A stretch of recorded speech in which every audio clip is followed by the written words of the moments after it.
In this video, I'll show you how to mute someone on Facebook so you can stop seeing their posts without unfriending them. First, open the Facebook app on your phone and make sure you're logged into your account. Now go to your home feed and find a post from the person you want to mute. Once you see their post, tap the three dots in the top corner of that post. A menu will appear with several options. From this menu, tap snooze or unfollow, depending on what you want to do.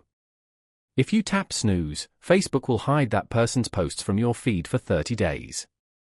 If you choose unfollow, their posts will stop appearing in your feed until you decide to follow them again.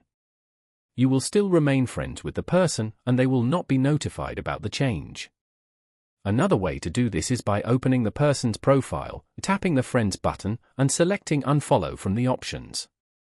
After doing this, their updates will no longer appear in your feed, helping you keep your feed more relevant and less crowded. If this video helped you, don't forget to like the video and subscribe to the channel for more simple and helpful tutorials.